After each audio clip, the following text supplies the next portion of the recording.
मित्रांनो नमस्कार, मी अमित मुंडे आणि माझ्या यूट्यूब चॅनलमध्ये आपलं पहिले स्वागत आहे. आणि आजचा विषय महत्त्वपूर्ण आहे. अख्खा देशामध्ये युद्ध सुरू आहे आणि मित्रांनो त्या युद्धाच्या झळा आपल्याला पोचत आहेत. गॅस सिलेंडर 20 ते 25 दिवसानंतर बुकिंग होत आहे आणि आता तर 1-2 दिवसाअगोदर केंद्र शासनाने असा निर्णय केला, कंपनीने सांगितलं आहे की 14 किलोचा गॅस सिलेंडर 8 किंवा 10 किलोमध्ये तुम्ही वितरित करा. आणि आणखी मित्रांनो,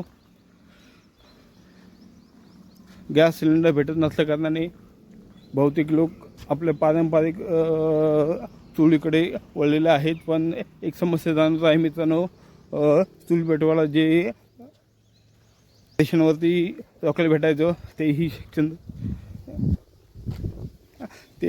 केंद्र शासनाने बंद केलेलं आहे मागेच.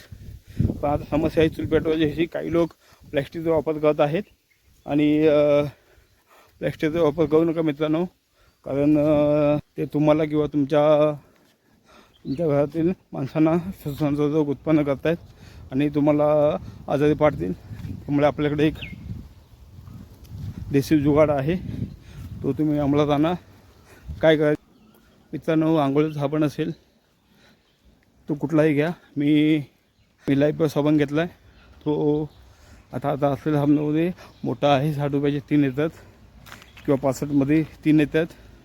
लाईफ घ्या आणि त्याचे कांद्याच्या त्याला कापा टाकू नये आणि त्यामध्ये 20 रुपयाचे पेट्रोल मिक्स करा. एका प्लास्टिकच्या बरणीमध्ये ते भरून ठेवा आणि तुम्हाला 8 तासानंतर ते बरणी बघायची आहे.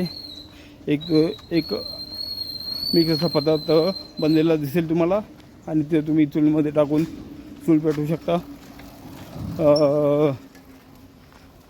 100 रुपयामध्ये महिन्याभर जाऊ शकतो तुमचा. आणि मित्रांनो, तुम्हाला व्हिडिओ आवडल्यास जास्त शेअर करा, चॅनलला सबस्क्राईब करा. धन्यवाद.